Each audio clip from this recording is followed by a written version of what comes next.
Good morning, everyone. I'll call to order this December 18th, 2025 Clackamas County Board of Commissioners Business Meeting. I'll start with County Administrator Gary Schmidt. Would you please call the roll for us? Yes, thank you, Chair. For staff support today, County Counsel Billy Williams, Clerk to the Board Andrew Jiraki. Roll call online, Commissioner Schrader. You're on mute, Commissioner. Mute here. Thank you. In the room, Commissioner Savas. Present. Commissioner Helm. Here. Commissioner West. Here. Chair Roberts. Here. Thank you, Gary. Would you all please stand and join me in the Pledge of Allegiance? I pledge allegiance to the flag of the United States of America and to the republic for which it stands, one nation under God, indivisible, with liberty and justice for all. So to start off this morning is public communication, and just to want to remind everyone that Chair, if you don't mind, we're going to do the weather update first. Oh, please. of course. Sorry, we're going to add it to the script. My apologies. No, that's fine. So Commissioners, Chair has approved a quick update that's not listed on your agenda, an update on the weather issues we're having here in our county and state. Daniel Nybauer, Director of Disaster Management, will give a brief update. Go ahead, please. Thank you. Chair Roberts, Commissioners. Brief update on the weather. We are seeing the bulk of the weather happen today. A large portion of that will be rain. We'll probably get at least a couple inches, if not more. We'll also see some high winds like we saw 2 nights ago, which will bring the risk with the saturated soils of additional trees falling, blocking roads, putting out power. The real impact is going to be to the rivers and floods. So we have the county flood preparedness page here that we can direct people to. We also have in the background an alert page ready to support any additional needs to direct people there. And if you can do the river gauge page, we are seeing several area rivers and waterways. These are just the waterways that we have gauges on, so beware, there are plenty of other creeks and everything we're going to see high water on. As a positive update from what I sent last evening, we only have 1 gauge that's forecasted to go to what they call major, and that's Clackamas at Estacada. We are going to see 2 others at moderate. One, Johnson Creek, the gauge is in Multnomah County. However, we clearly see impacts from that. That is shown to go to moderate, and so, but it's just under the major point, so we're going to see some impacts there. And then the Clackamas River in Oregon City, we've got some concerns out there. It's going to be very, very high as well. Other ones to look at are the Willamette below the falls, Molalla at Canby, and Pudding River. And all those we have concerns. The Pudding reacts very slowly, so we're likely to see flooding there even later, even after the others have gone. Fortunately, all of these look to be relatively quick rise and quick fall. So the impact is going to be throughout the day-to-day, more importantly over the night. We're going to see the waters come up relatively quickly, but then will come down through the day on Friday and Saturday. The EOC is open at this point. There will be alerts that are going to go out from the National Weather Service. We will hear those today. If you're on radio or television, they're going to use the emergency alert system. We discussed that with him yesterday. Ones regarding the Johnson Creek will go out in Multnomah and Clackamas County. Ones for the Clackamas River will go out to Clackamas County. We will also support by sending out alerts today through our system a couple hours later to continue to remind people that this is relatively high risk. There are areas, residential and commercial areas, that will flood as a result of this, particularly along the Clackamas and then the Kellogg, Mount Scott, Abernathy, and plenty of other creeks. We're also keeping an eye up on the Sandy River. For there, that has been a lot of fluctuation there to go. We are the Sandy River up there moves a lot. I know Commissioner Savas is aware of the channel migration up there, so we could see that river shift, and we're keeping an eye on that. The Public Information Officer has messages and a county website ready to support alerts, as well as any evacuations. There is a strong potential that we will be issuing some evacuation recommendations for folks that are in those areas. We're developing transportation options for those that may have difficulty evacuating. The GIS is ready to support visuals of those. We have that evacuation map we've used for wildfires before, and we're going to be using that for the flooding area if any of those end up going out. The American Red Cross is likely to open up a shelter this afternoon for folks just to have it ready, because we don't know if it's going to go. We've got an animal group that are working on options for livestock. We've established liaisons with Clackamas Fire, other fire agencies, CCSO, and other law enforcement agencies so that we've got communications flowing. We're actually beginning planning on recovery options, knowing that there's likely some homes that will flood, and so we can work those. Part of that is going to have the Clackamas voluntary organizations active in disasters, getting volunteers ready to support. So if someone's house floods or they get damaged there, we're going to have some volunteers that are hopefully, for those that can't do it, can hopefully go out and do that. We also have the Clackamas Amateur Radio Emergency Services folks activated to make sure if we lose power communications in certain areas, we've got radio communications up and people that can make sure there's communications. And that's about as far as I got our list today. We've got plenty of stuff going on. Some of this happened even just about a half hour ago. So I'm happy to answer any questions you may have. Go ahead, Ben. What is the difference when we look at, I mean, you have them listed as action, minor, moderate, major, like in scale, like what's the difference between, what does that mean? I mean, I know major's big, but beyond, like, what does that actually tangibly look like in real life? To a degree, it's high water. Andrew, if you can pick one of those gauges, and then when it comes up, I think it's going to say a full. Oh. There you go, full gauge page right there at the top. Okay. And scroll down a little bit. It will talk for each gauge. It'll talk about the impacts in there. Okay. And you'll also see a flood of record at the top, and that's where we've seen the highest flood in there. So major isn't the highest flood we've had. It's these little blue dotted line. Yeah, if you keep scrolling down, flood impacts, keep going down a little bit further. There, it has the numbers that correspond with minor, moderate stage, and so that you can actually see where we see some direct impacts in that particular area for that gauge. And so that kind of gives us a point. We also have action items within our flooding SOP that talk, standard operating procedure, that talk about when we reach this, we do these things. So, and like action stage, we're just getting ready and anticipating, and then it's really under minor where we begin to see impacts, and then major, that's when we're doing something like we're doing today, which is we're anticipating for evacuations and different alerts and things like that. So are those people, have we already begun to, that communication with the individuals that live in that area that may need to evacuate if it gets into a major flood area? Are we already having those conversations? We haven't done the physical door knocking yet, but National Weather Service has put out some alerts. We know there's discussions in the area. We've talked with some of the cities that are there. And so like the Carver Mobile Home area, that they are aware, and Happy Valley is doing communications there. We're going to have likely deputies down in some areas by Estacada that are going to be impacted, and that's where we're doing 2 other sets of alerts. We're hitting folks as many ways as we can to let them know the water. And I will say the people that live in those areas are usually very aware, and if they're not aware, their neighbors are. Okay, thank you. Commissioner Salas. Yeah, I want to bring something to your attention because it's slipped my mind, but on these heavy weather events like this, I keep on thinking about this particular person or this neighborhood that is kind of concerning. I just want to, so 20 some odd, well, we all probably experienced the 1996 flood. I know I helped a lot of people try to pump the water out of their basements in my neighborhood along the Willamette. So I strongly remember that. And, Sheriff, Craig Roberts, you were sheriff back then. So I know there was law enforcement. We had the National Guard actually out over there in that area, neck of the woods, trying to protect some of the properties at the time.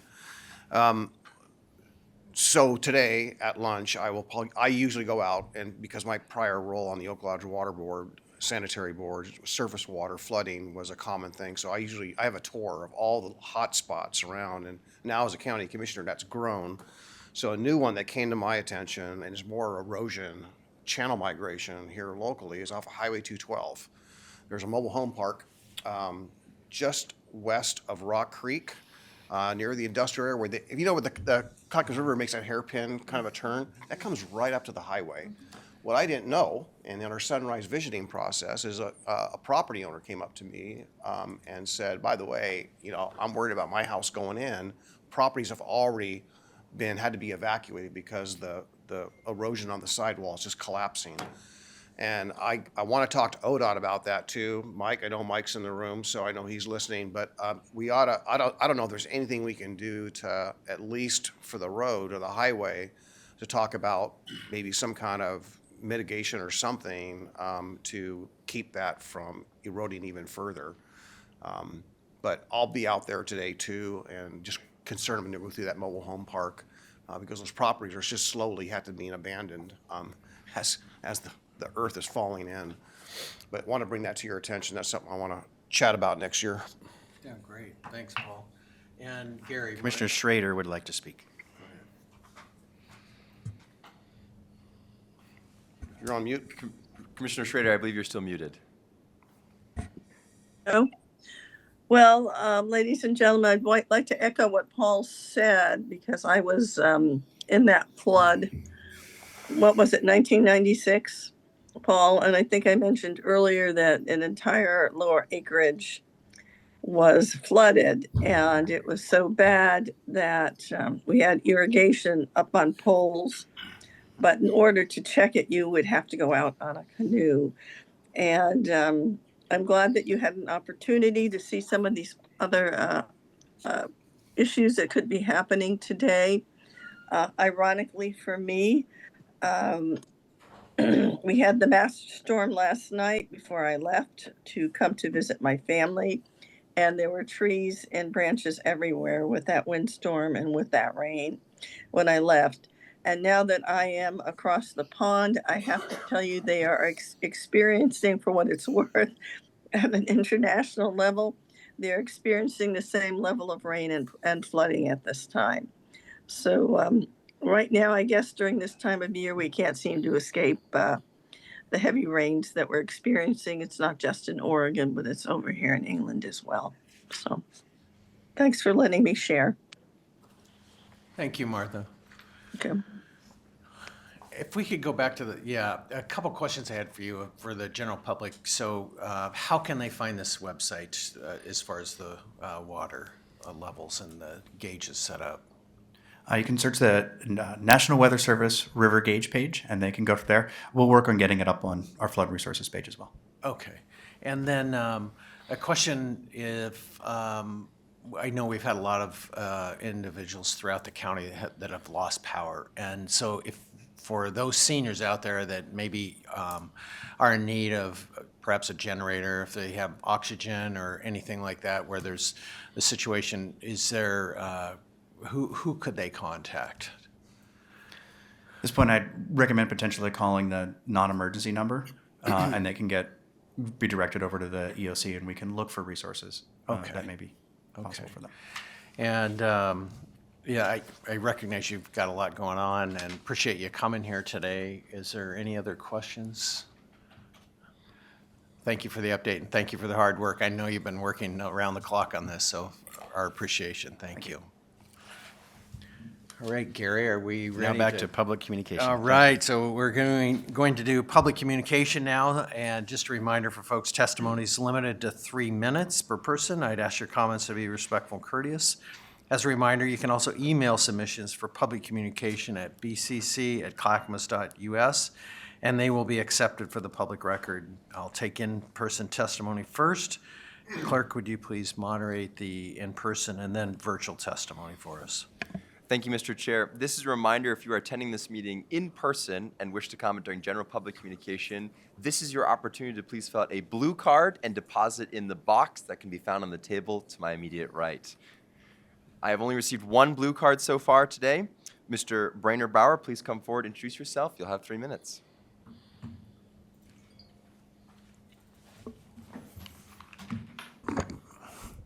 Yeah, good morning. I'm Brainerd Brower. You know me because I work in the Redland community.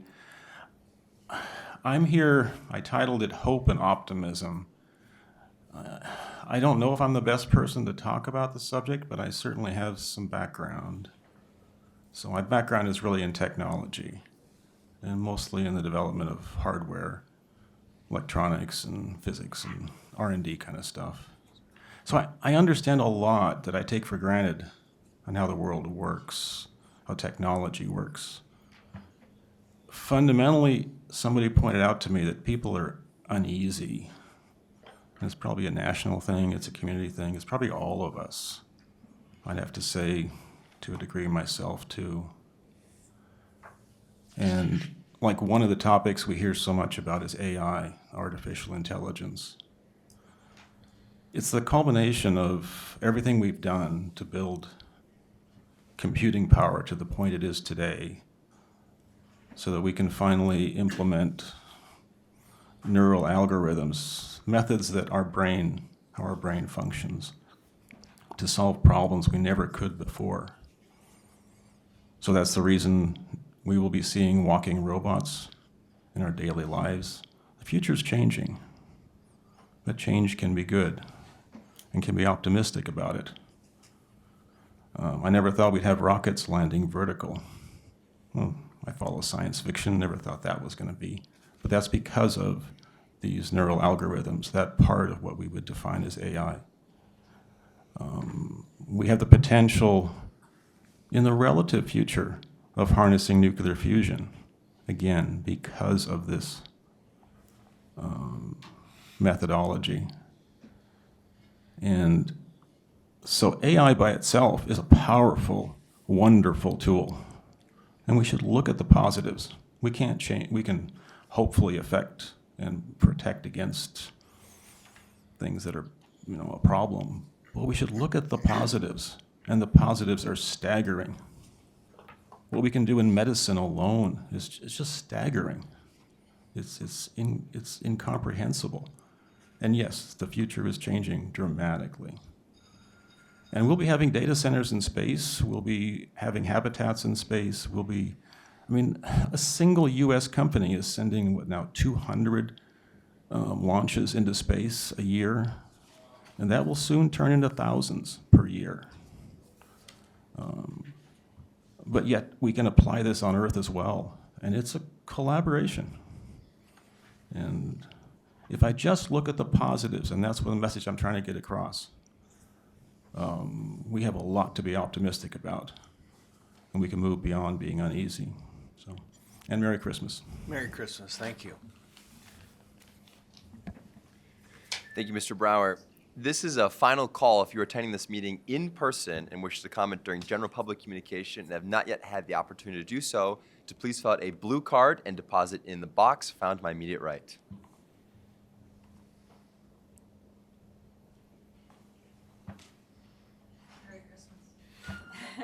Mr. Chair, I see no other members of the public physically present wish to comment. With your assent, I'll move to those attending virtually. If you are attending this meeting virtually and wish to comment during general public communication, this is your opportunity to please raise your hand, and I will call on you in the order that I see.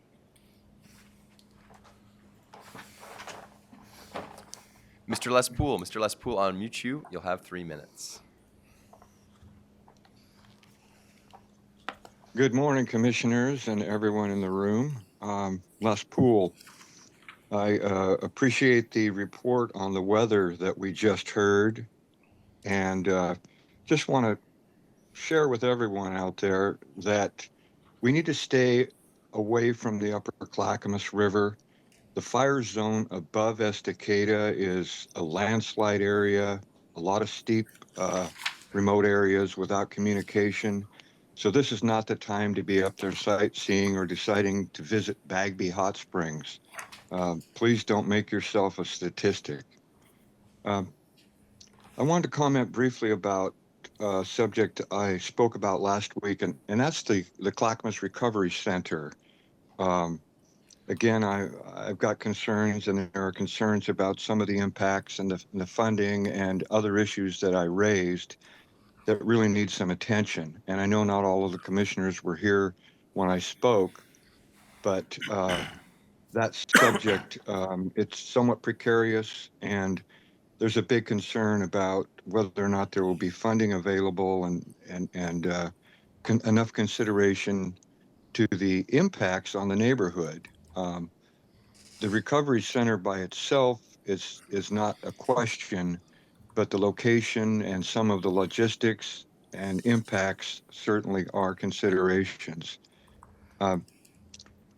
The other subject I want to talk about briefly with the remainder of my time is transportation. We could spend countless hours discussing the situation at ODOT. ODOT created its own problems, and now we're in a situation where we need ODOT to take care of the roads, and we keep hearing that funding isn't going to be available and we're not going to be able to plow the roads. The governor could easily declare an emergency to take care of our winter needs. ODOT is a partner of the county, but at times I'm here to tell you that sometimes they can be your worst enemy. And they've counted on money that didn't occur, didn't happen. They counted on the tolling scheme working and bringing in hundreds of millions of dollars that didn't happen, but they kept on spending. And now we're at an impasse with ODOT. And we've all seen the public's response and the message from the referendum to place the $4.5 billion in taxes and fee increases on the ballot. That message transcends ODOT, frankly. Yeah, I want to conclude by wishing everyone a great holiday, a Merry Christmas, and let's just all be safe out there. 2026 is going to be here soon, and as Mr. Brower just stated, there's a lot to be optimistic about. It's a real mixed bag, and we're counting on the commission and the government to be extra careful with our money. Budgets are coming, budget season's coming, and you've got a formidable task in front of you. Thank you very much. Great, thank you. Thank you, Mr. Poole. This is a final call. If you are attending this meeting virtually and wish to comment during general public communication and have not yet had the opportunity to do so, to please raise your hand.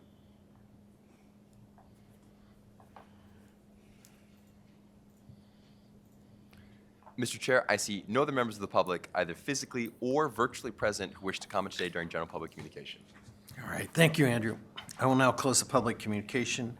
I will now recess as the Board of County Commissioners and convene as a Housing Authority Board. And I'll turn to Gary. What's next? Thank you, Chair. You are now meeting as a Housing Authority Board. Joining you online is Resident Housing Commissioner Ann Leenstra. Are you there, Commissioner Leenstra?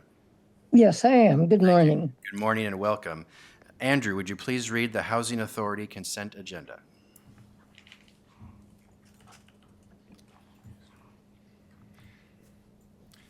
Housing Authority of Clackamas County consent agenda. Item A, approval of a revenue intergovernmental agreement with Metro for open space improvements at the Hillside Park redevelopment project.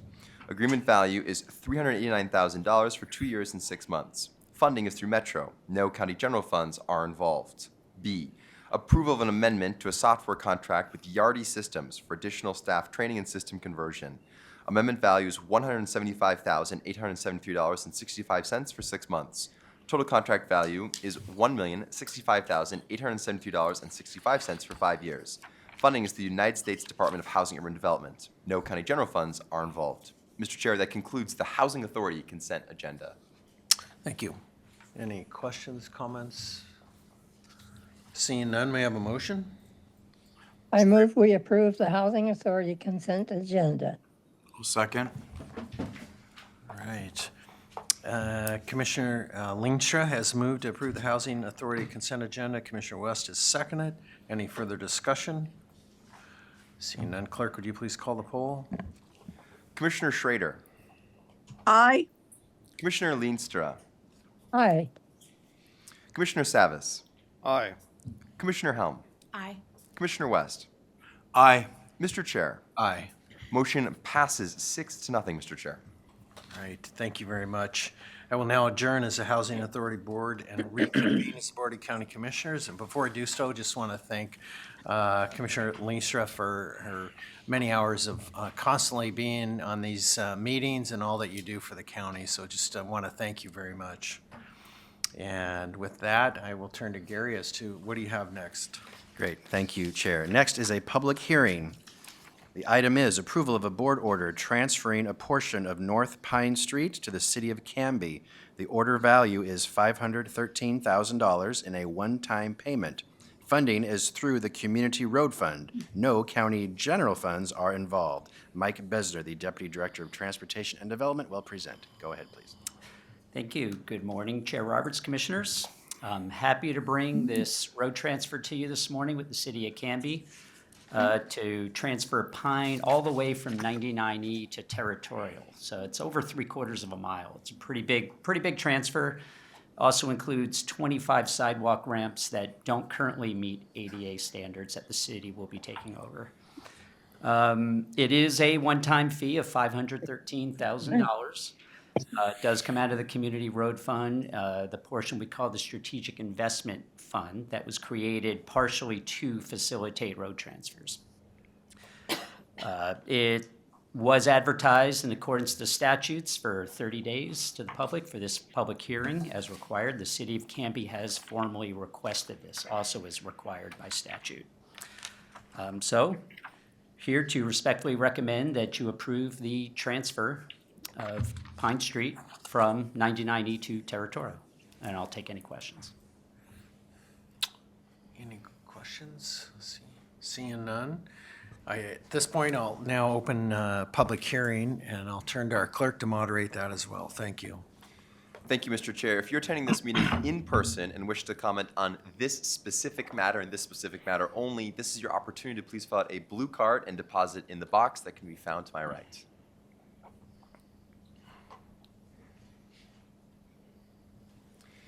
This is a final call if you're attending this meeting in person and wish to comment on this specific matter to please deposit a blue card in the box to my right. Mr. Chair, I see no other members of the public physically present who wish to comment on the specific matters. With your assent, I'll move to those attending virtually. If you're attending this meeting virtually and wish to comment on this specific matter only, this is your opportunity to please raise your hand, and I will call on you in the order that I see.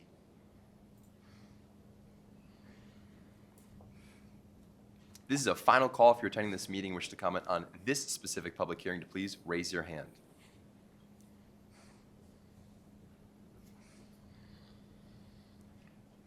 Mr. Chair, I see no other members of the public either physically or virtually present who wish to comment for this specific public hearing. Okay, thank you.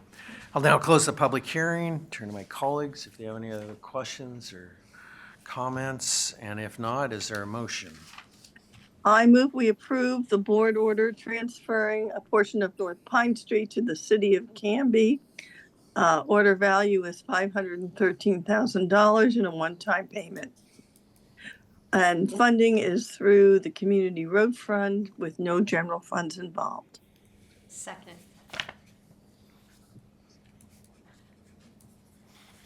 Commissioner Schrader has moved to approve the transfer of the North Pine Street to the City of Canby with a fee of $513,000 through the road fund. Commissioner Helm has seconded that. Any further discussion?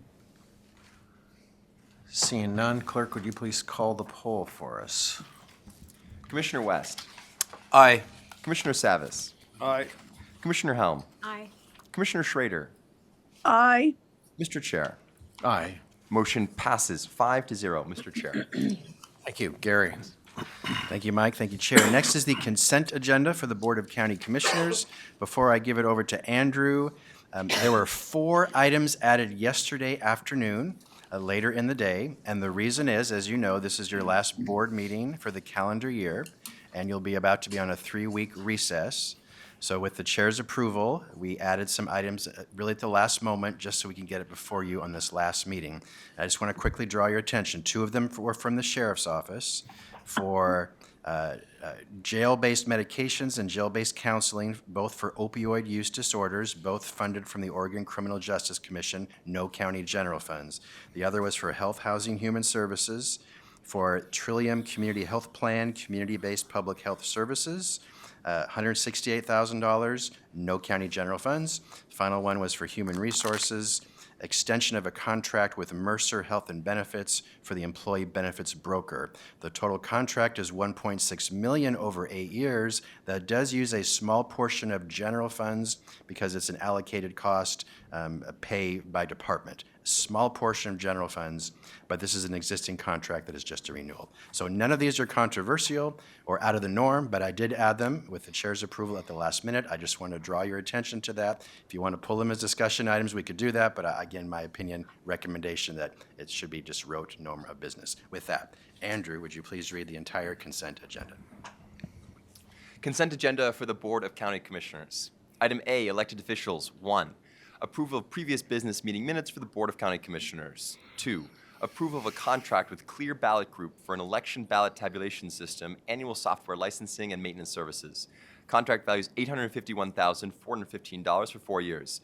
Funding is through grants, clerk's office fees, and $371,887 of budgeted county general funds. 3. Approval of a grant agreement with the Oregon Criminal Justice Commission for jail-based medications for opioid use disorders. Application value is $331,912.69 for 2 years. Funding is the Oregon Criminal Justice Commission. No county general funds are involved. 4. Approval of a grant agreement with the Oregon Criminal Justice Commission for jail-based counseling for opioid use disorders. Application value is $257,129.66 for 2 years. Funding is the Oregon Criminal Justice Commission. No county general funds are involved. B. County Administration. 1. Approval of a resolution delegating authority to the county administrator to execute closing documents for the sale of the Main Street Courthouse to Level OCC 01. No fiscal impact. No county general funds are involved. C. County Council. 1. Approval of a board order terminating the cable television franchise agreement for use of the county rights-of-way with Ziply Fiber Northwest. No county general funds are involved. D. Technology Services. 1. Approval of a board order to authorize a purchase order to Dell Marketing LP for Microsoft software licensing. Order value is $426,401.46. Funding is through Technology Services Departmental Cost Allocation, which may include a small portion of budgeted county general funds. E. Juvenile. 1. Approval of a personal services contract with Clarvita for short-term residential placements. Agreement value is $1,792,515 for 5 years. Funding is to the Oregon Department of Human Services, Oregon Health Authority, and approximately $663,230 of budgeted county general funds. F. Transportation and Development. 1. Approval of a funding agreement with Circular Action Alliance for recycling contamination reduction education. Agreement value is $1,279,701 for 1 year. Funding is the Oregon Senate Bill 582. No county general funds are involved. 2. Approval of an intergovernmental agreement with the City of Molalla for the Bear Creek Culvert Project and to transfer maintenance responsibility of a portion of South Molalla Avenue. Agreement value is approximately $1,815,000 for 2 years. Funding is through the City of Molalla. No county general funds are involved. 3. Approval of an intergovernmental agreement with TriMet for the Line 33 McLaughlin Corridor Transit Signal Priority Implementation Project. Agreement value is $60,000 for 21 months. Funding is through TriMet. No county general funds are involved. 4. Approval of a work and financial plan with the United States Department of Agriculture Animal and Plant Health Inspection Service for construction project wildlife protection measure inspections. Plan value is $15,000 for 1 year. Funding is through the county road fund. No county general funds are involved. 5. Approval of a personal services contract with Consular North America for 2026 transportation maintenance paving projects. Contract value is $826,362 for 1 year. Funding is through county road and community road funds. No county general funds are involved. 6. Approval of a public improvement contract with Global Electric for upgrades to solar-powered flashing school zone flashing beacons. Contract value is $398,790 for 11 months. Funding is through community road fund. No county general funds are involved. G. Health, Housing, and Human Services. 1. Approval of a grant application to the Oregon Housing and Community Services for emergency generators in the Canby area. Application value is $820,000 for 3 years. Funding is the Oregon Housing and Community Services. No county general funds are involved. 2. Approval of a grant agreement with the Oregon Department of Early Learning and Care for Clackamas Early Learning Hub programming. Agreement value is $969,908.93 for 1 year. Funding is the Oregon Department of Early Learning and Care. No county general funds are involved. 3. Approval of a personal services contract with Galia Recovery Homes for treatment court client transitional housing. Contract value is $450,000 for 3 years. Funding is the Oregon Criminal Justice Commission. No county general funds are involved. 4. Approval of an amendment to a billing services agreement with Ochin for billing and reconciliation services. Amendment value is $960,000 for 1 year. Total agreement value is $4,340,898 for 5 years and 6 months. Funding is through health centers, fees for service revenue. No county general funds are involved. 5. Approval of an amendment to a revenue intergovernmental agreement with Oregon Health and Science University for the Oregon Care Coordination Program. Amendment value is $78,312 for 1 year. Total agreement value is $156,624 for 2 years. Funding is through Oregon Health and Science University. No county general funds are involved. 6. Approval of a provider agreement with Regions Blue Cross Blue Shield of Oregon for reimbursement of services provided by county health centers to plan members. Anticipated agreement value is $6 million for 15 years. Funding is through Regions Blue Cross Blue Shield of Oregon. No county general funds are involved. 7. Approval of an intergovernmental agreement with the City of Canby to provide expanded elderly and disabled transportation services. Agreement value is $33,460 for 18 months. Funding is through statewide transportation improvement funds. No county general funds are involved. 8, approval of a revenue grant agreement with Oregon Housing and Community Services for long-term rent assistance funding renewal. Agreement value is $7,063,510.20 for 2 years. Funding is through the Oregon Housing and Community Services Department. No county general funds are involved. 9, approval of a revenue grant agreement with Oregon Housing and Community Services for homeless shelter bed capacity. Grant value is $3,011,893.50 for 1 year.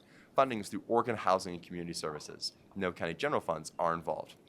10, approval of an amendment to an administrative services agreement with Trillium Community Health Plan for community-based public health services. Amendment value is no fiscal impact for 3 months. Total agreement value is $168,750 for 2 years. Funding is through Trillium Community Health Plan. No county general funds are involved. H, Finance. 1, approval of a supplemental budget resolution for fiscal year 2025-2026. Fiscal impact is a net increase in appropriations of $1,562,691. Funding is through charges for services, federal, state, and local funding, and $100,000 of county general funds. I, Human Resources. 1, approval of a contract amendment with Mercer Health and Benefits for the employee benefits broker. Amendment value is $773,503.59 for 4 years. Total contract value is $1,611,824.88 for 8 years. Funding is the benefit administration fee charged to other county departments, which may include a small portion of budgeted county general funds. Mr. Chair, that concludes the Board of County Commissioners' consent agenda. It's always nice job, Andrew. Anyone wish to remove anything from the consent agenda? Seeing no comments, or how about motion? I move we approve the consent agenda. Second. All right, Commissioner Savas has moved to approve the consent agenda. It's been seconded by Commissioner Helm. Any further discussion? Seeing none, clerk, would you please call the poll? Commissioner Schrader. Aye. Commissioner West. Aye.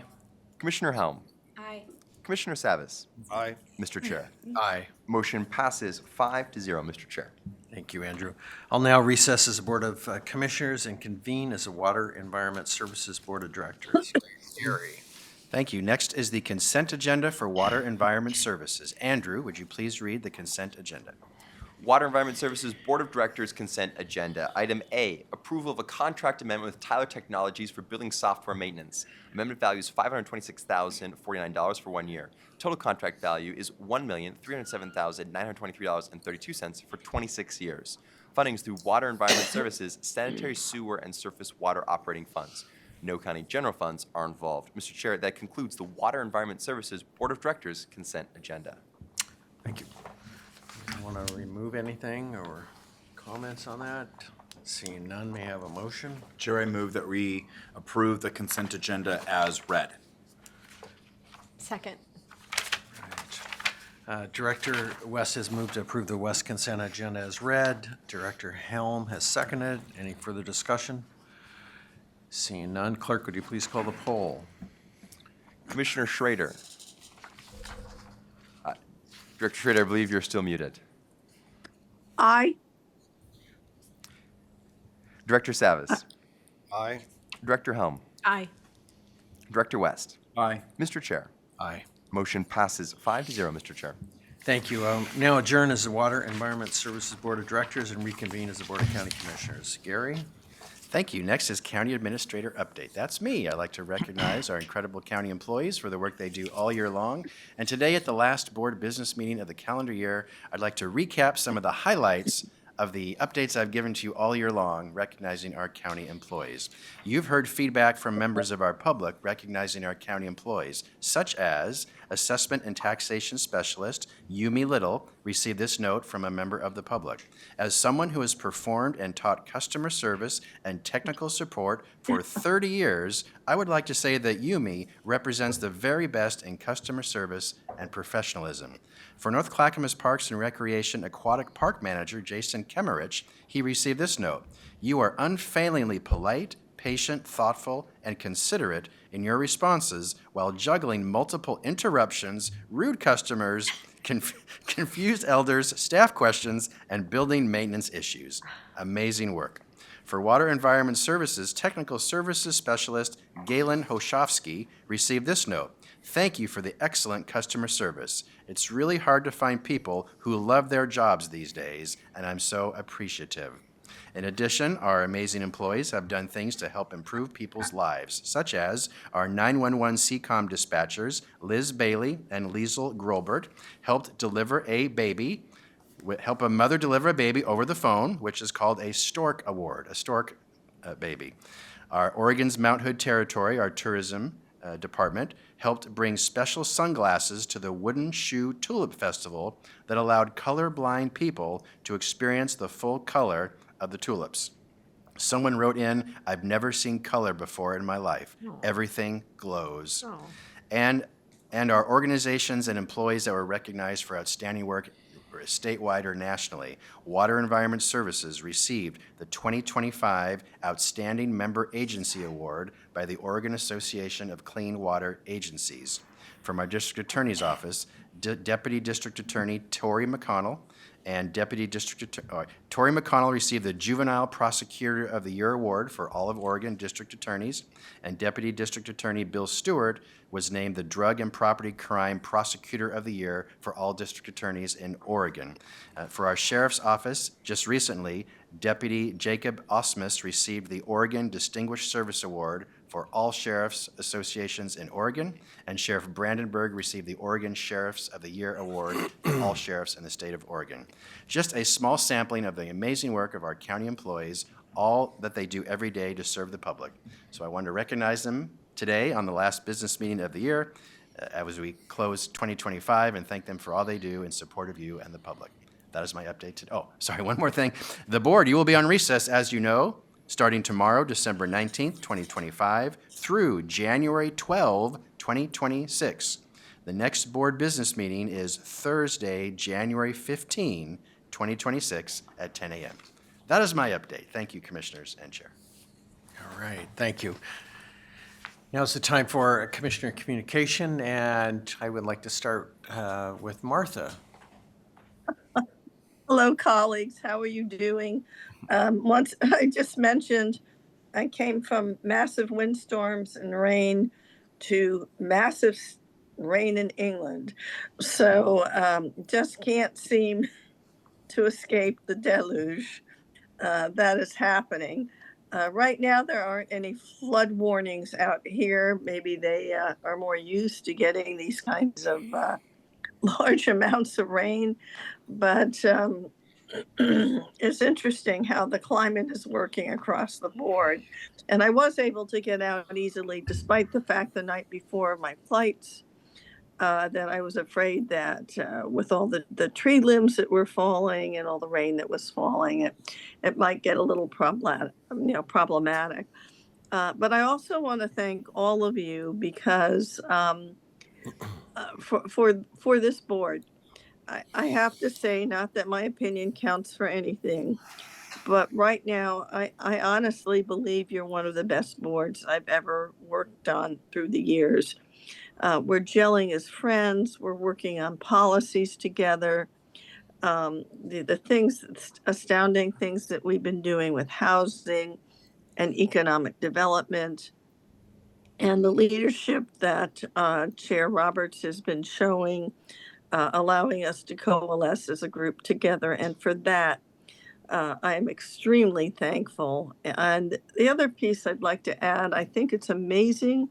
We live in a world where I have the ability to visit my grandchildren in England, and they're standing outside the door waiting for me to come to dinner, and yet still have the opportunity, because of the technology that we have, that I can attend meetings, do the reading, and continue to do the job. I think when we originally started to do these kinds of things, there was a lot of pushback. But as I always said, in this day and age, you can be a CEO, a head of a department anywhere. And yes, you have to stay in your community and be embedded in your community to do the work. But when you're someone like me who has grandchildren that don't live close, and it's a priority to be with family, The technology has been a godsend to allow me to continue to do the work of the county and still see my family. And for those of you that have grandchildren close, bless you, because it's a little easier to see them on a regular basis, particularly when you prioritize family during holidays and during times when you really, really want to see them. And the last thing I might add, which is interesting, we started out with a conversation about AI, and I had an opportunity this afternoon. And of course, it's later here my time. It's closer to 7 p.m. You guys are still in the morning. Listen to my older daughter, who works for Lloyd's Bank, and she is now head of an AI policy committee for that. And I had a chance to be a fly on the wall and listen to what the policies are going to be, how they're going to manage it, and how they're going to integrate AI throughout their entire organization. And Lloyd's Bank is the biggest bank in Great Britain. So that was kind of fascinating for me. And finally, thank all of you. You know, I'm starting the endeavor of running for second vice president of the National Association of Counties. It's a heavy lift. We've only had 2 other individuals rise to that level. I'm working hard. I'm calling colleagues across the nation, and knock on wood, so far so good. I've been getting a good response. But my philosophy is this: either I win or I win. If I move forward, I will be absolutely delighted because of what we can bring as a county to the national level.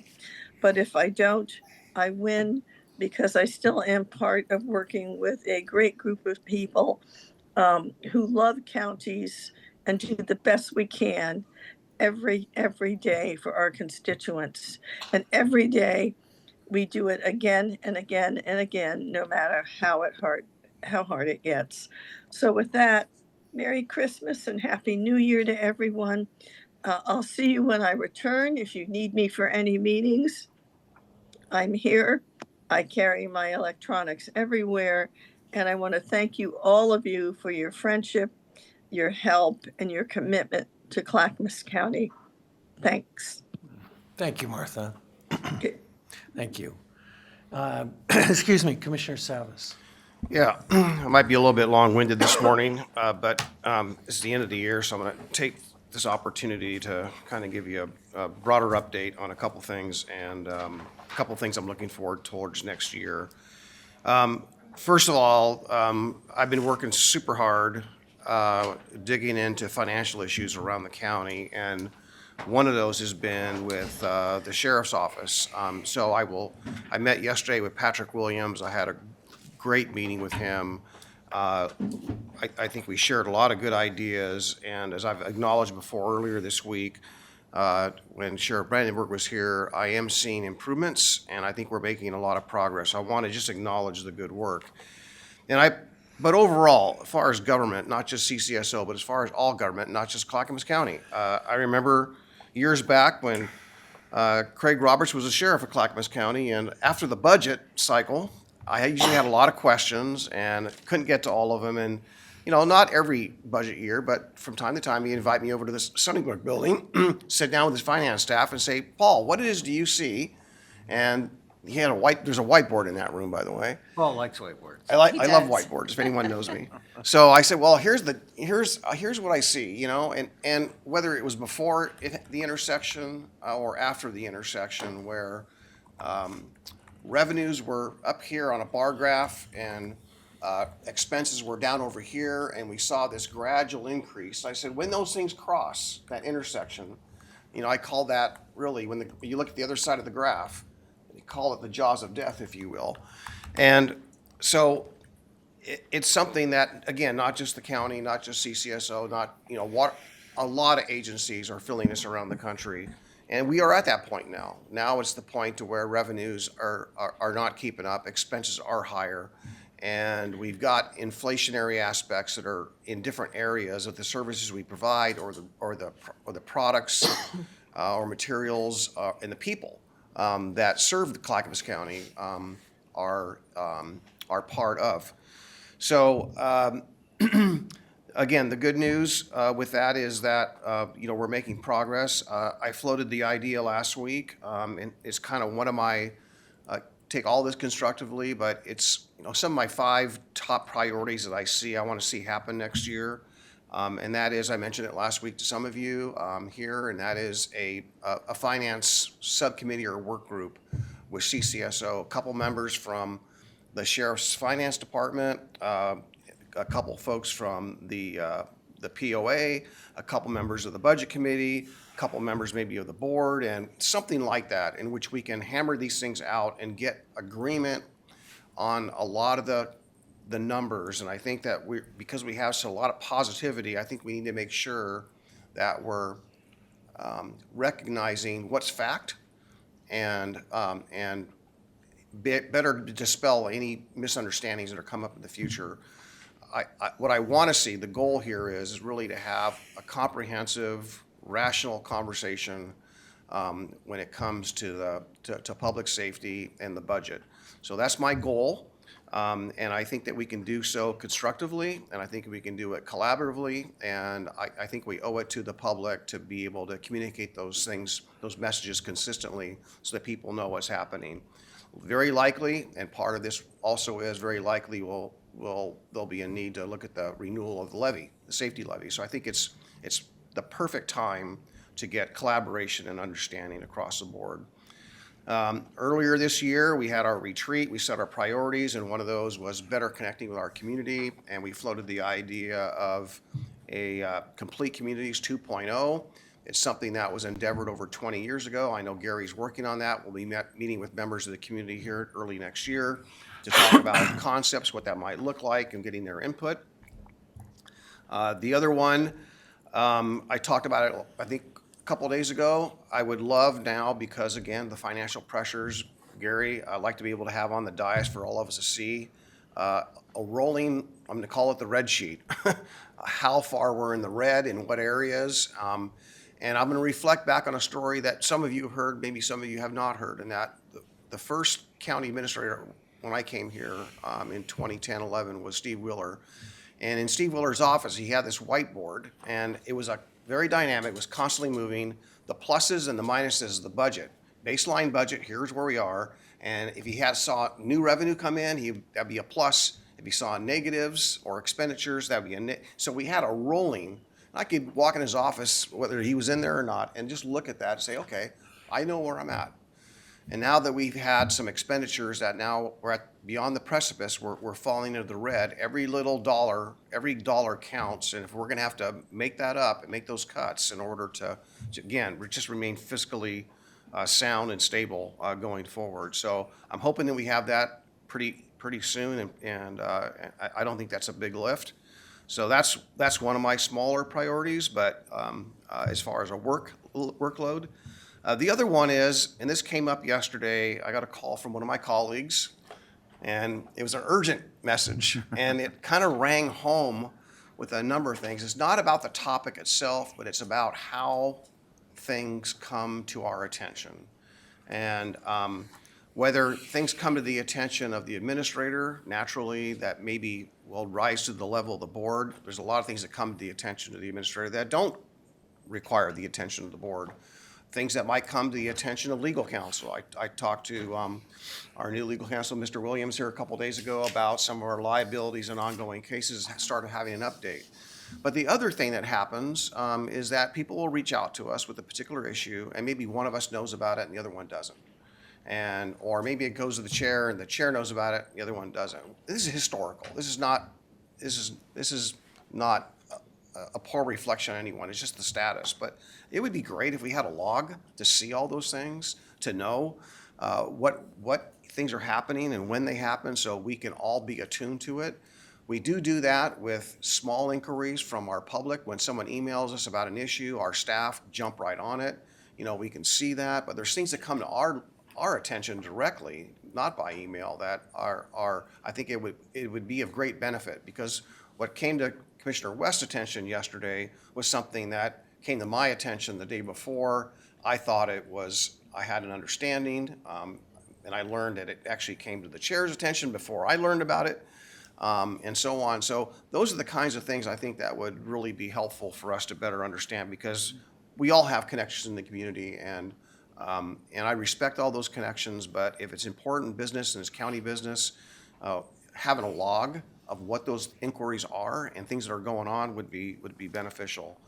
Okay, I got 5 total. Which ones I did not cover? The last one, and I know Commissioner Helm's been hearing this a little bit, perhaps even this morning to some degree. And yesterday and the day before. But one of them, part of my portfolio is transportation, and one of the things that I've been very active in, that's really troubling for me, and I've testified before the state legislature on this, that back in 2017, the state legislature passed HB 2017, and part of that was called STIF, State Transportation Improvement Fund, and those monies were going to be a new deduction on everyone who gets a paycheck in Oregon. If you get a paycheck in Oregon, you're going to get a deduction, and that goes towards payroll tax. And the legislators that I talked to who voted for that said that they would only support that if those dollars went to providing service to people that are not getting service today, right? And I didn't know what that number was of people in Clackamas County or Washington County. And I was excited. I thought, well, great. I mean, that sounds responsible. You wouldn't want to tax someone for something and not have any means or way of providing that service to anyone. So as things have evolved, and we're talking, at least in this region, about the largest transit provider having financial difficulties and talking about rolling back services, and yet still getting this flow of money that was dedicated towards providing the service to the people who don't get it, the outer edges, first last mile is called. I'm having a challenge with that. I'm having a challenge with the fact that I'm listening them say, you're not going to get it, and we're gonna do things differently. It used to be, and I was an employer, and I know that Commissioner Helm was an employer. I filled out the form and I paid my TriMet payroll tax. When I was in Lane County, I have my business in Lane County, I paid the Lane County transit tax. So that was supposed to be because people commuting would have transit available, and the employers would benefit from that, as well as their customers coming in. So that was the theory. Well, Commissioner Helm saw a presentation from TriMet Wednesday morning. I saw it as well. And apparently now it's more about we're going to deliver services to areas of high density and low income. And that's where the priority is going to be. It's no longer about the commute shed. It's no longer about a relationship to employment, right? And all those things. So I don't know. I'd like to talk early next year about, and the legislative session is coming up fast, but I want to get a conversation started about, and I said this to the state legislature when I testified, if you're not going to provide the service, either give us the money back or turn the money over to the counties. Something. This is wrong, and I don't see any means or progress being made that promise to the taxpayers, to the employees that are paying that tax, are getting that remuneration or value back. So in a sense, some people would call that taxation without representation, but they're certainly paying for something that they're not getting. I think that's woefully unfair. That's going to be one of my asks that maybe we look at. And I know it's a short session. We may not have much success with that, but the conversation needs to start. So that is the 5 things that I want to work on early next year. Of course, I'm very concerned about just the economics and for our expenditure side, just to make sure our budget meets. We have made a lot of accomplishments. I want to thank not just the administrator, but all the staff that supported the administrator make a lot of these projects happen. The 23-hour stabilization center, progress on the recovery center, libraries, community center, a number of things. We have a lot of work to do. We have a lot of ways to go, but we can't do without our great staff. And I just want to say, thank you for everyone for all that work. And I will end with I wish everyone the happiest and safest holidays. And we'll see you next year. Chair, back to you. All right, thank you. Commissioner West. Thank you, Chair. bear with me, board. I have a number of things to bring up today at our last meeting. So please bear with me. We didn't get a chance to talk, it didn't come up in our meeting yet, but yesterday I did reach out to all of you regarding an issue that came from a constituent. There was legislation that was passed recently that if you lost your home due to one of the wildfires, that when you rebuilt your home, you would not have to pay the new property tax as if that home was approved, the new assessed value. But the state wouldn't benefit from increased taxes because your home burnt to the ground, which I think is reasonable. Now, if you built it bigger and better and beyond what the original square footage was, then you would have to pay for that additional improvement, the taxes on that, which is fair. But to make sure that we were not profiting on the trauma of individuals who lost their home, we weren't going to increase their taxes. This came before the board. I can't remember exactly. It was months ago, like summertime, spring. Do you remember, Commissioner's office? Last year. Last year, is a while ago. I vaguely remember it. I think you said the same thing, Commissioner's office. Commissioner Helm was not here. Chair Roberts was not here yet. We had a presentation from our elected tax assessor, Mr. Brunson, and we had a lot of questions and wanted more information. And we never got that information. For whatever reason, the issue around taking care of people and their property taxes after their home burned down never got back to this board. I think there are reasons behind that. I will let voters decide what that is. However, we had a situation recently where one of those individuals who unfortunately lost her home to a fire and needed to take advantage of the state statute and this legislation so she would not have a significant increase in her property taxes, came to us to apply. Now, it gets kind of wonky.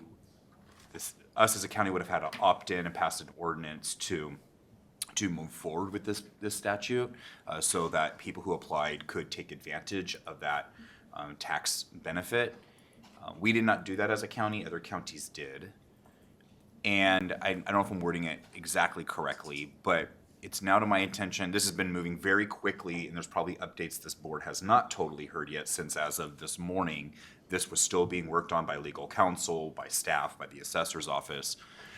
This individual, if she does not get this application approved or isn't allowed, she will face a $3,700 a year approximate, this is approximate, asterisk, the whole thing approximate, but that's the numbers we have this morning, increase on her annual property taxes. That's super significant over the lifetime of someone living in a home. That's really, really significant. Right now, she's the only applicant. Some counties that already adopted this, like Marion County, who had a large number of individuals impacted by these fires, had more people apply. We have one, but this one person matters. She matters. I feel like as a county commissioner looking back, we did not come full circle back to this board. This board was not fully informed on this policy to make an important policy decision after the statute was passed. I believe that that is not how we should do business. I don't like the process behind the scenes that happened, to be frank. And sometimes we have to make difficult decisions on tax issues and natural disasters that aren't always comfortable to talk about, but that is our job, especially as the electeds and all electeds involved. And if it was one person or 40 people or 400 people, we probably should have made a public decision and finished the discussion publicly on this issue. We did not. That is not her fault. My questions now are, well, there are many because it seems to be a little bit of a moving target. I'll direct my first question to Council Williams. Mr. Williams, it's my understanding, and maybe I don't know if we're still trying to interpret that. I don't think the legislature put a lot of rules behind this. We're just going by how the statute reads. So that's not always easy. If she applies, this individual, this constituent, by the 31st of December, she would still get the benefit from previous tax years. Is it clear and absolute that if we don't pass an ordinance to adhere to the statute beyond December 31st, that will still allow her to receive the tax relief? Do you understand my question? I think so. Yeah. If not, I'll try to read. This is all on the fly. This has been moving super fast. Yeah, it's definitely on the fly, given that the way it's come into us, and the fact of the matter is, I don't know that we have definitive answers. I've had lawyers in the office trying to review this and weigh in on this since I got in the office this morning.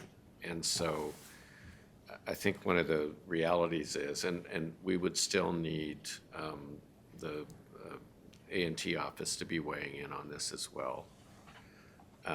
Whether or not the board could retroactively pass a resolution that pertains to this, authorizing it, that's a question that's being looked at. But the reality is, this is a complicated question, and I'm hesitant to say we have any certainty, given that we've just been looking at this as of this morning. So that's the reality of it in terms of timing and the way that it's come in. It's unfortunate, really, that it wasn't analyzed prior to this late in December. So, Can I interject? yeah. So I'm angry that we're at the 11th hour and we don't have an answer to this question. And I believe that was purposeful from what I'm hearing behind the scenes. And it's inexcusable that her property taxes go up by thousands of dollars over however long, maybe she lives in the house for the rest of her life, because the process behind the scenes was we didn't necessarily want to deal with this because it might have been a sticky political issue. Principally, I am appalled that we did not make this a priority and bring it back to the board when the board asked for it to be brought back to us to finish the conversation on this complicated issue. That's how I feel about it. I was hoping, and this isn't on you, I mean, this is what I was hoping, that you would say, hey, have her apply in December, we'll pass something in January, it will still be okay. Now, my next question is, if we do something before the end of the year, will she absolutely be able to take advantage of that tax relief if we do it before December 31st as she's applying now? It's a one-page application, I'm told. It's not hard for her to apply. She probably intends on applying once we get clarity. That we're the last meeting of the year. We're all going into holidays and Christmas, and Martha's in England with her grandkids. But if I was in her shoes, I'd want my elected representation to act to give me the relief that I was due. So I don't know, but I don't want to go and do this and then it goes into, oops, thanks for applying, but we were wrong. It's after that time frame and that deadline. We interpreted it incorrectly. Sorry, you're toast. That's not an acceptable answer for this constituent either. So we're kind of it's a sticky wicket right now, and I feel really bad for her. So maybe I'm overreacting, maybe I'm being a little bit taking it too far, but I kind of want to make sure, I don't want to leave the meeting today and not have this board know where it's going on this, because 2 of our members are literally just finding out about it within days. It's just being brought back up by, Commissioner Savas talked about not having a log or something. If we didn't just kind of muddle our way into this conversation, she would be out of luck totally because we weren't responsive as a county. So now we're here today. I'm doing my commissioner comments. I'm bringing this issue up. We're almost, it's a little bit late in the game. What is the right thing for us to do? And I don't want us to leave without having a plan on what the right thing to do is. I know it's uncomfortable, but I don't know. And I don't have the legal answer. I'm relying, it's all last minute. So. Well, can I add? Yeah, please, yeah. I think, obviously, I think both of us got this information just recently, right? That kind of came, and one of the first things I said, well, we could look into it. And I didn't want to make any promises because I don't know the answer. Yeah. And I've talked with Gary, and I also want to make sure that this wasn't something that I was responsible for until just now. I want to make sure that's clear. Right. This is something that just kind of came to my attention. Yeah. And the information that I've been provided is, number one, is that there is this due process that we have to follow, the board orders, community outreach, and really also taking a kind of a deep dive into this. So I can appreciate our council not wanting jump out there until we've kind of looked at all the elements. And then I'm hopeful that it will work out, but I think right now, we honestly just don't know. And But Chair, my question is, should we act before the end of the year, is our question today, or do we take the risk with this person's tax bill and do it after January 1st? That's a massive question that we have to resolve today.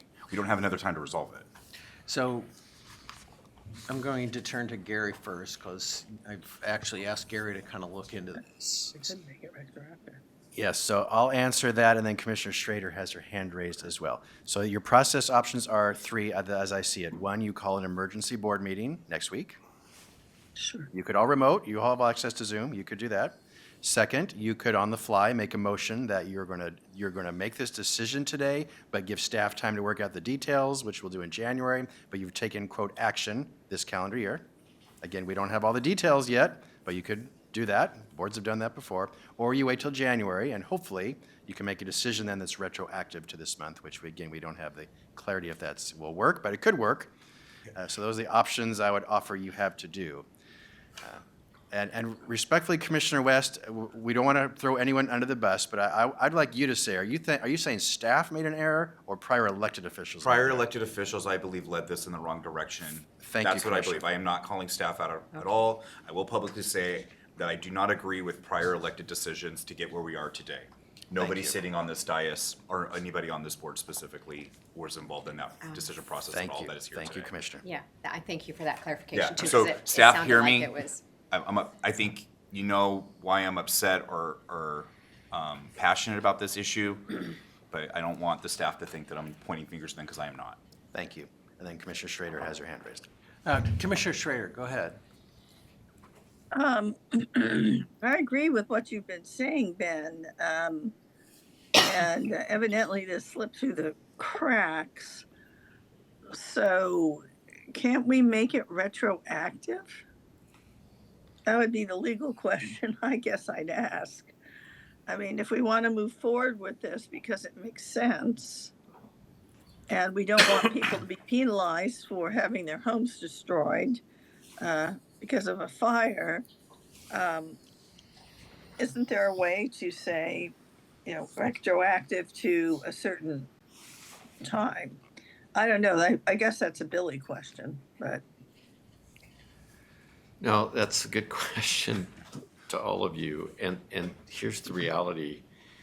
I'm reticent for us to offer a legal opinion on something that is last minute. That generally involves giving inadequate legal advice.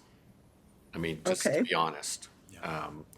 Again, I've gotten different input from attorneys within the office who offered some ideas, including that you can't enact an ordinance today because once a draft ordinance is ready, it has to be publicized. It has to published in a newspaper, posted in 3 places, and at least a week before a public hearing where it is read and considered for adoption. Right? So I wonder and again, I don't know the definitive answer to this, given the timing of the questions posed. But if the person in question submitted an application before the December 31st deadline under the statute, as I understand it, then the question is, does that preserve her claim or anybody Right, else yes. files it, right? I guess that's what I would be asking. Yeah. No, I understand the question. Yeah. I can't answer it with certainty. Okay. What is the most likely pathway to get to a solution to this? The hopefuls, the maybes, that would concern me, because also often we've relied on government on this point, and I believe that government was part of the problem. So if you were advising us to try to get this done for this individual or anybody else that might come forward, what is the most likely pathway for success or to get there to resolve the situation? I guess I don't know what that is either. And I guess if I might comment, and correct me if I'm wrong, but I would believe it would come back to what Gary is saying, that we'd have to have an emergency meeting, we'd have to give staff time to do the research and have to come back. I mean, so I guess, I turn to you again. So perfect timing. Assessor Rueda can help you with this discussion. So he's agreed to come in. He's been watching. Please come to the table. He has some information on the retroactive or not. But yes, we can, if you'd like, give staff time to do some quick work, and you have an emergency board meeting next Monday or Tuesday. You can make the decision before the end of the calendar year, if that's the path you want to go. Assessor Rueda, you've been listening. Do you have any comments to add? Sure. Thank you. Hello, board. Thank you for inviting me here, I think. Thank you. Yes. I've asked Andrew to pull up or get me a copy of the bill so I can reference it. But it's my understanding when this came out in 2024, House Bill 1545, I think it was, it was, in my opinion, and a lot of others, thank you, it was convoluted and hard to, not very clear. And here's, through discussions with the other assessors and tax collectors in Oregon and with the Department of Revenue, here's what I think it landed on, the conclusions. It's not retroactive. So, Okay. pardon me? Go ahead. It's not retroactive, and the relief, if you're looking at the bill, does everybody have a copy? No, I just brought this up in my commissioner comments. Okay. So in order to be retroactive, they had to have an application in by the end of this year, but it would only go back to the 2024-25 tax year. And for this property that came up, it was fully constructed as of January 1st, 2025, that tax year. And so it wouldn't have applied for the 24-25 tax year because it wasn't fully constructed by that point. So that property would be available to get tax relief for the 26-27 tax year if an ordinance is passed at any time and they would have to have an application turned in by April 1st of 2026. So if those things happen, then, and the application is approved, then they would get a relief for the 26-27 tax year. I'm sorry. Go ahead. Commissioner Savas has a comment. Yeah, thanks.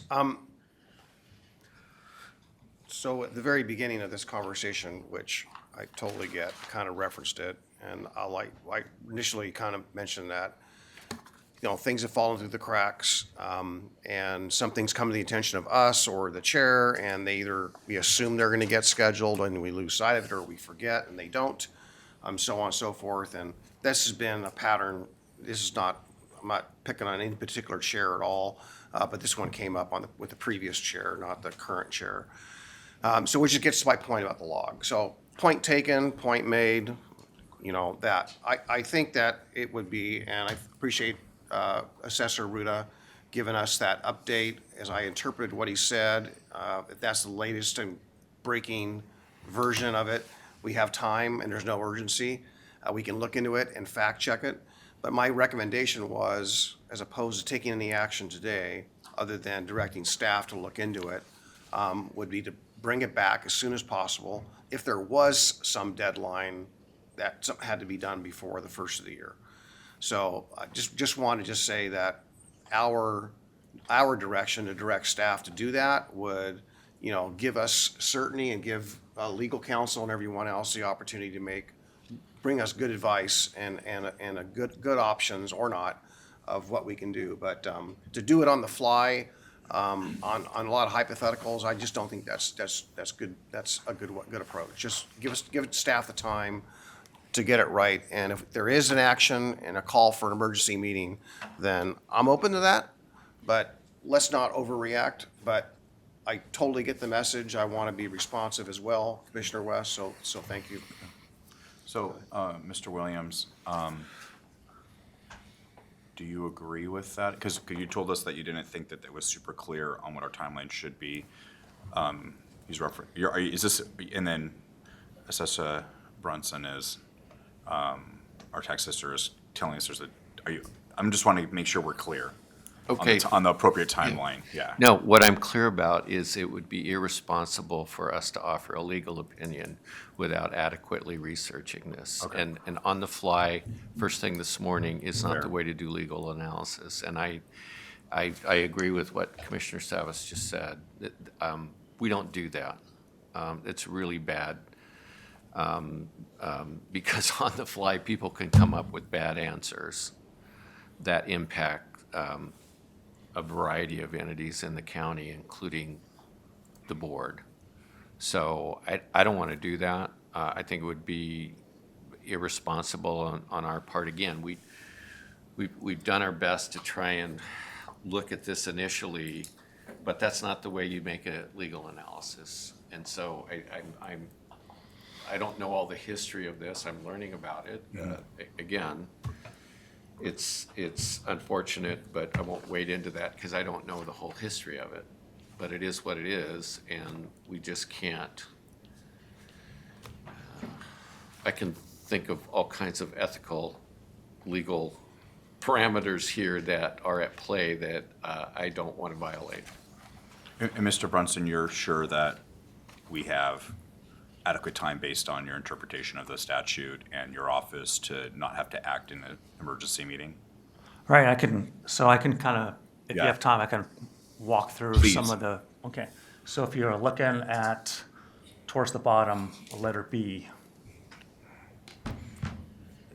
If you can highlight that, Andrew, yep, there you go.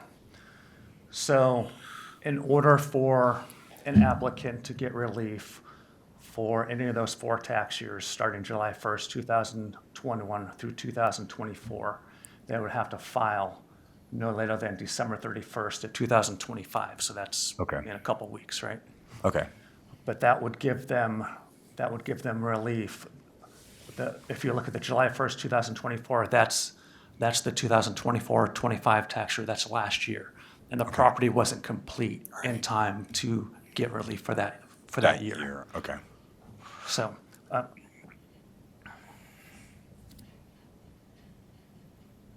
take that back. Was it, I don't have the date in front of me, but I think it was complete in November 2024. Okay. So they may have gotten relief if an ordinance was passed and they were approved, but they would have had to file an application between January 1st, 2025 and April 1st, 2025. So because that didn't happen, they can't get relief for the 24. for the 24-25 tax year. Okay. It's Is there a different scenario for ongoing? You mentioned 26, 27 earlier, I believe. right. So the way it was interpreted through in my world, in my circle, is that the board can pass an ordinance at any time in the future. There's no end date to that. So when it's passed, then somebody can apply and get that relief for the future. Okay. So if you passed one before April 1st of 2026 in time for somebody to file an application, and if it was approved, then they'd get relief for the next tax year, which is the 26-27 tax year. Okay. So if all the stars align, there's potentially a window of opportunity for the next tax year. Correct. Okay. Are we in communication with this taxpayer? Have we been in communication with her? Who's the "we" in this Well, the sentence? county or your office regarding this, or our staff, have we been in communication does she know we're working on this? I haven't been in You haven't been, communication with okay. her, no. Okay. Yes, our office, the county administrator's office has been in Thank you. contact with this person, yes. And then can I ask a question? Yes, I'm sorry, So go just ahead. underneath B, there's another B. So if I'm reading that correctly, they now have to fill out a form every single year to qualify for this reduction, right? So as long as they own the property. Correct. Okay, that's interesting. All right, so they are not going to get relief for the 1 year, but then starting in 25, 26, they would get relief. If If. there's an ordinance, if they file an application, and if that application's approved. So we do need the ordinance, they need to file, and we need to have a Zoom meeting next week. Does Sounds it, like. do we need, no, you're Or, saying we no, can do it by, Oh, we can by do it, April. oh, we can do it after the first of the year. Correct. You Okay, can okay, pass an ordinance at any time. okay, okay. Okay. So they just need to get their application in, and After the ordinance is passed. after the ordinance is I, passed, I would assume. Maybe they can put it in before, and then when the ordinance is passed, if it's in, it can then just we be can. attached. There is no Process. application because we don't have a program yet. So we need to do the ordinance first, Right, have the application, and then go through the process. okay. It's complicated. So I think at this point, it's directing staff to look into it, look at the legal ramifications, talk with your office, and really come back before us and say, here's where we're at, do you want to move forward or not? And we have time. So it sounds like until April. So, if you're right with it, we'll go ahead and ask staff to follow through with that. I get the nod that looks like that'd be appropriate. Is that good with you, Ben? So Gary, do you need more than a nod from us? Right now, a nod is fine because we'll bring it back to you in January at a policy session for all the details for you then to make a decision if you're moving forward. Is that all right? Are you, okay, yeah. Yeah, I'm good with that. If all of you are, I am. Yeah, yeah, Yeah. yeah. There's just one more thing I want to kind of clear, is that you mentioned, Ben West, Commissioner West, that I had come and given a presentation on this before. I have not given a presentation to the board on this before. And so when this bill was passed, I was in communication with administration, letting them know that this was an option for the board. And it was communicated to me that no presentation was desired. And so from my perspective, I did everything I could to give the information to the board. And so and all the information that was requested of me. And so from my purview, I haven't done anything that has shorted any of the taxpayers or any of the customers or you, the board, because I had done everything in my power to let the board know this is an option for them. And I was never requested to come and give a presentation. So your words to me made it sound like that I had not done everything that I should have done. And from my perspective, I have. I appreciate that clarification. I'm pretty sure we had some public discussion regarding this statute. It's a while ago, so if I misspoke, I apologize, but I do believe that I may not be accurate on that issue, but I do stand by the rest of my assertions from the dais. Any other comments there? Yes, I actually have real commissioner comments, and this was not it. This was dealing with a constituent issue. Thank you. Thank you very Thank you for much. coming. All right, thank you. Thank you for coming at such short notice. 2 seconds. Thank you for bearing with me. There was some big news regarding Measure 110 that came out yesterday. Yeah, yeah. I want to take a minute, and we don't always give credit where it's due, but I do want to thank the Secretary of State, Tobias Reed, for this audit regarding Measure 110. I think it's the third one we've done. Most of them have not really, most of them have, to some extent, we have exposed issues that we all can see with our own eyes regarding Measure 110, and we're still dealing with Measure 110 today. It is still in effect. There have been tweaks by the legislature. In 24, House Bill 4002 was passed by the legislature to try to bring some accountability back to those that have a substance use disorder. It brings it to where now there's a misdemeanor charge, potentially some time in jail, additional funding, our current deflection program that's varies from county to county. So there was some nibbling around the edges, and I believe some half measures to deal with the substance use crisis that we have in Oregon, one of the worst in the nation. And I think it's important to paint the picture on why this audit and this issue is so important. Oregon still ranks among the highest in the nation in overdose deaths.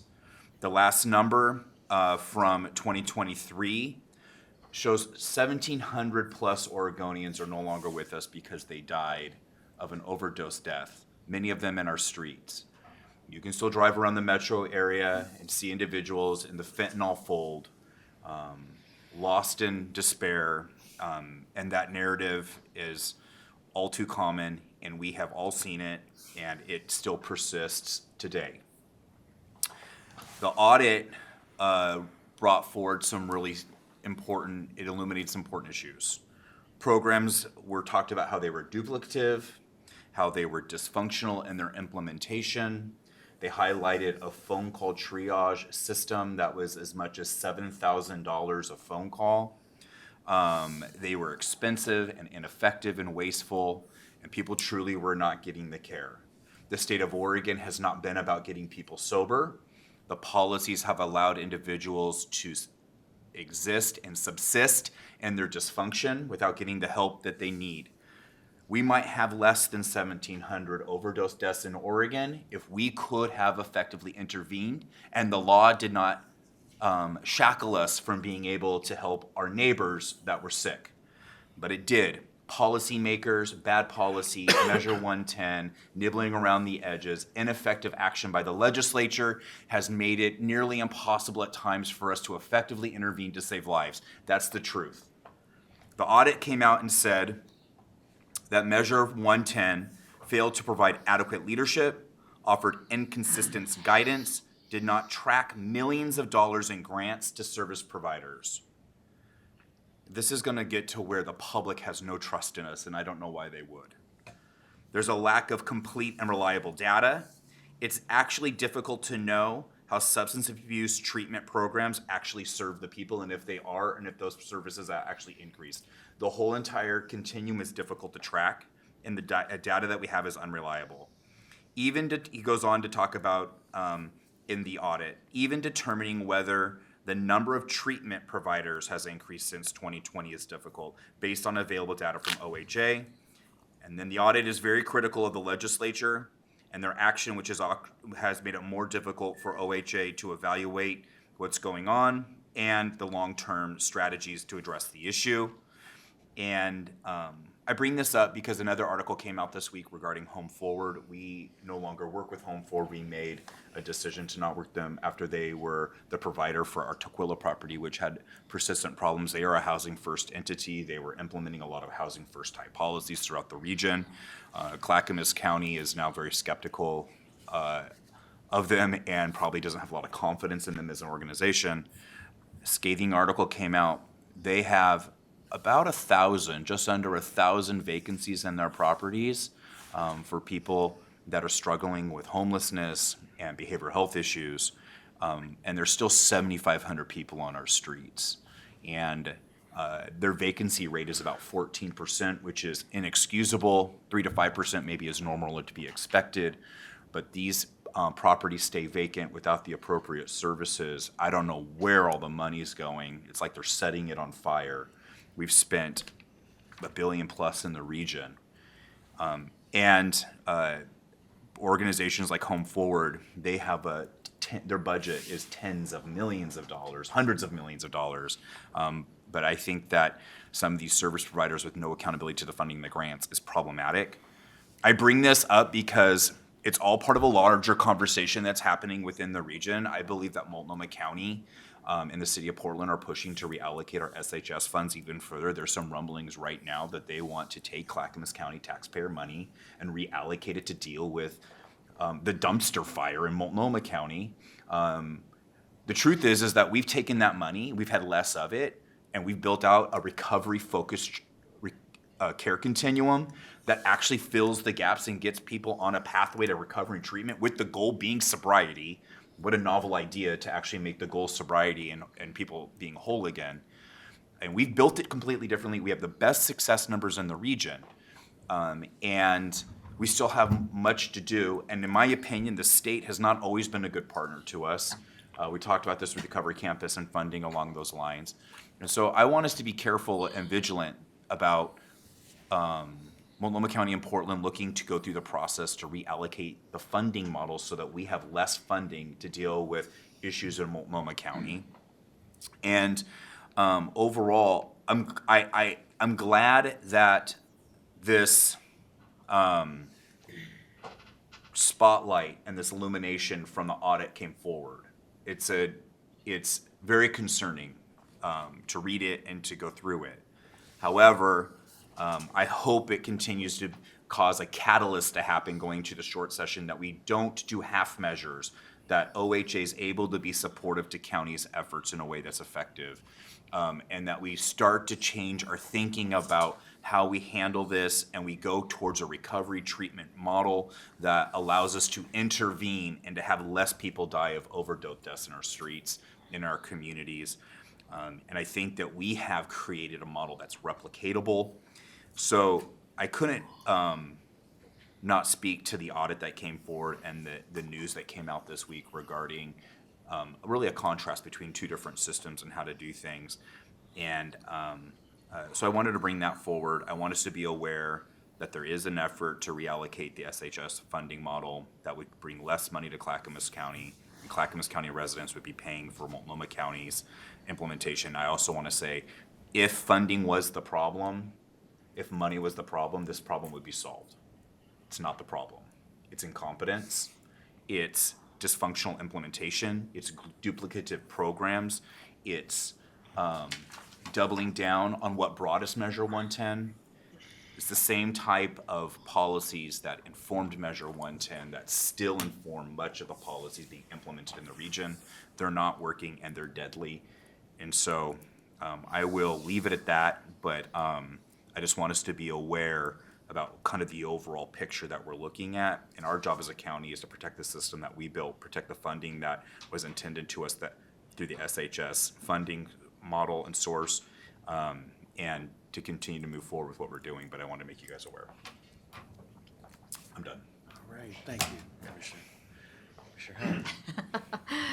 Oh my, I wanna first make a comment regarding Commissioner Savas's thoughts on STIF and how he's brought up in the last couple of IMPAC and JPAC meetings, C4, where the money's going. Again, this is about money being collected and going to the right places and stuff. What I've noticed when you make these comments is they fall on deaf ears. I feel like it's the proverbial pat you on the head, kind of like, thank you for saying that, Paul. We'll get back to you. But I want to say too, I want to do a deeper dive in this. I'd like to get to the numbers in it, so that we can determine whether our services that are being affected by this, there's a great amount of inequity. And I see what you're trying to do, and I want to help you with it, because I think it's going to be a bigger problem going forward as they're cutting services, especially in our area. And then I want to talk, Les Poole brought up the fact that the ODOT thing and also the referendum. So right now, currently, there's about 700 vacant positions at ODOT. Wow. Right. Let that number sink in. So the referral's not going to make a big difference in positions being cut because they haven't been filled. So they got to work with what they have right now. And the referral is a big testament to how people think about this, but they also want to use the scare tactic of we're going to have to cut positions and maintenance won't happen and roads won't get plowed and all these things. So the sky is falling, I think is, kind of a really good way to get people to be a little bit fearful, but I'm not thinking it's going to work in this case. So that's one thing. I want to give a real quick update on MPAC, Metro Policy Advisory Committee. They did talk about SHS reform that they just passed, that's going to strengthen their oversight. It's going to talk about more regional coordination and streamline the process. I hopefully we're involved in those conversations a lot, because that again is going to affect us. So the other thing they talked about, and I haven't brought it up a lot, is the Future Vision Project, which is the Metro, the 50-year vision. Very aspirational.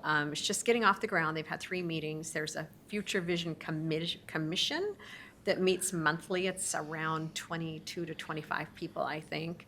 And our representative from Clackamas County is Gladstone Councilor Gabrielle Blog. Forgive me if I'm not pronouncing your last name, Gabrielle, correctly. This is going to be a long time kind of process to. They don't want it to be just metro-centric. They want it to be a total regional vision. And so they're reaching out to other communities as well. The other thing that was interesting about this meeting was the city of Vancouver gave a comp plan update for their 2025 to 2045 comp plan, which I found fascinating because the person that gave the presentation used to work in the city of Portland, or Metro, I think it was the city of Portland. I love the words that they used. They changed mandates and required to allow the market determine what gets built where. And mixing uses is allowed, not mandated. So they've kind of taken a different tact, and I really appreciate they had a very great presentation, and I want to go back and reread everything that they talked about because I think there's a lot to learn from it. I had a tour of the jail yesterday. That was my first one, probably my last one. You know, I got to say, number one, it was very eye-opening, which I knew it would be. It's heartbreaking at the same time. What they work in, those conditions over there in a building that was started in 1958. We do need a new jail badly. If we just had some money falling out of the sky, it would be really great. But another thing that was brought up, and maybe Commissioner West can help me with this, is the fentanyl meth crisis. The people that they used to be able to have a conversation with 3 years ago, there's nothing left. There's no coming back from that. Correct. And 78% of the people that are in that jail right now, and 456 people out of 483 beds, 78% have been there before. So these are kind of alarming numbers when you hear them. It's a system for these people. It's a refill system. So, and sad.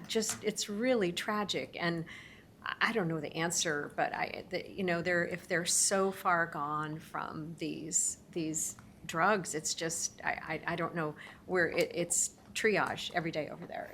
It's crazy. So I won't go on. I am supposed to be leaving for another meeting here in a few minutes, but I just want to say Merry Christmas to everyone. Happy holidays, Mele Kalikimaka. I'm going to Hawaii at the end of the month, so thank you to my colleagues, thank you to staff, thank you to my constituents for supporting me, for teaching me, educating me, and your patience and understanding. It's an honor and a pleasure to work with everyone here. So everyone have a great Christmas. Take care of somebody out there, take care of yourself, and take care of somebody else. Thank you. All right. Thank you, Commissioner. Just a couple brief comments, really to follow up on Commissioner Helm's comments. I want to start off by really making sure that I thank staff. Excuse me.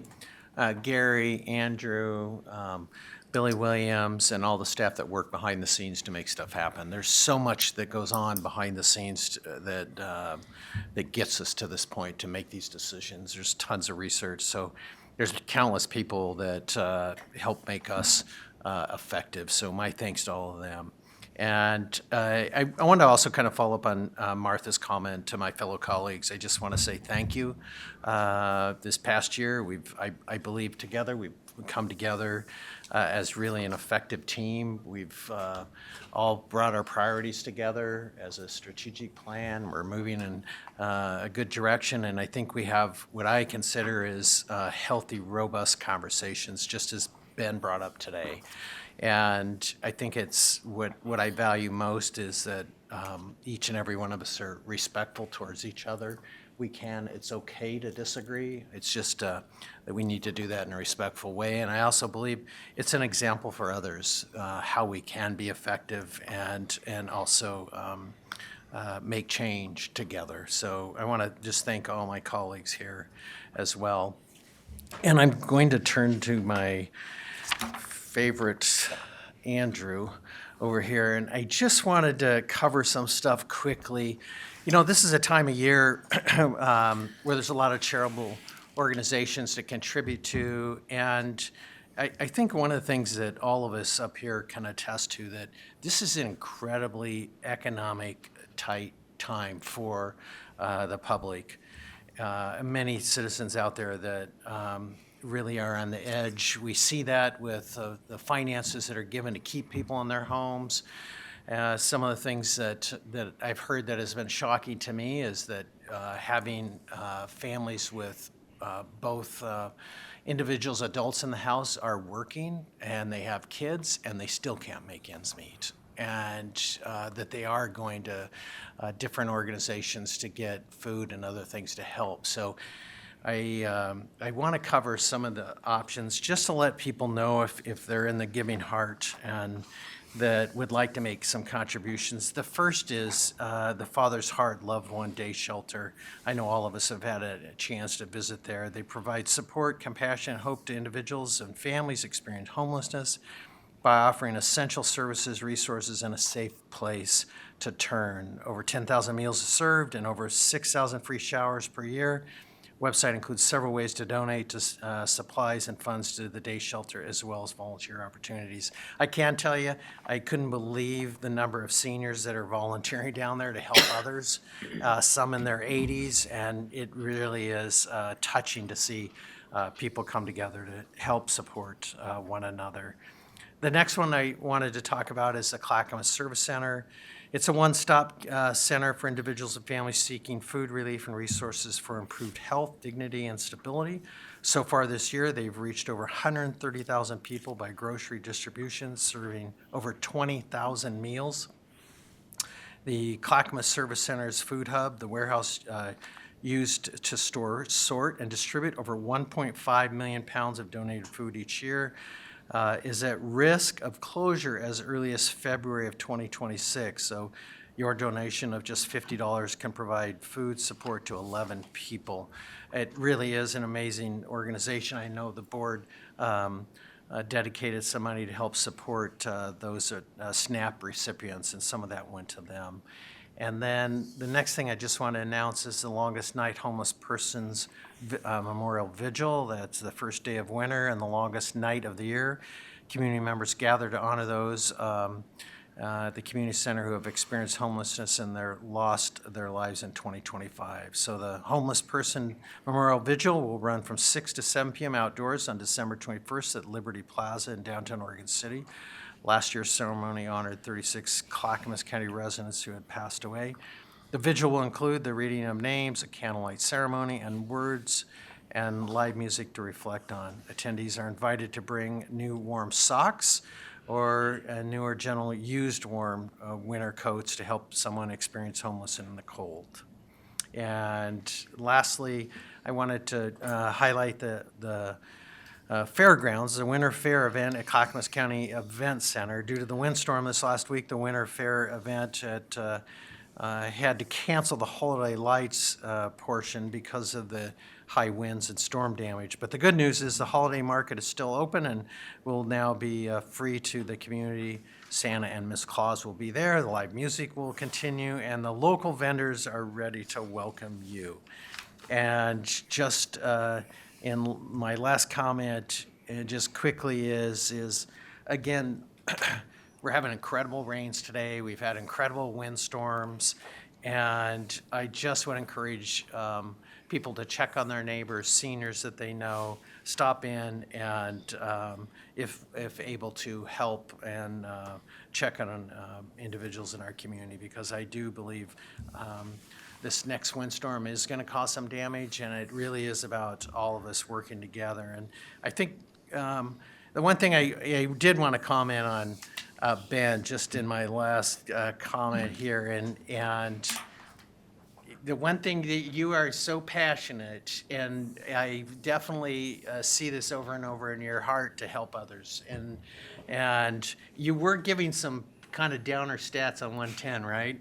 And I recognize that was an epic failure, and I think a lot of us do. I think that to provide the optimism as we move forward, I really, in my heart, believe Clackamas County is doing really the best job they can with the money that we're provided. We continue to tweak and modify. It's not just, apply the money there and walk away. And so in this upcoming year, I'm very excited. We're going to look at what we've accomplished in the past, what our future is. And I really know together as a board, we're going to get that recovery center. And I'm very excited about that. And I know the impact of drugs has really a detrimental impact on so many.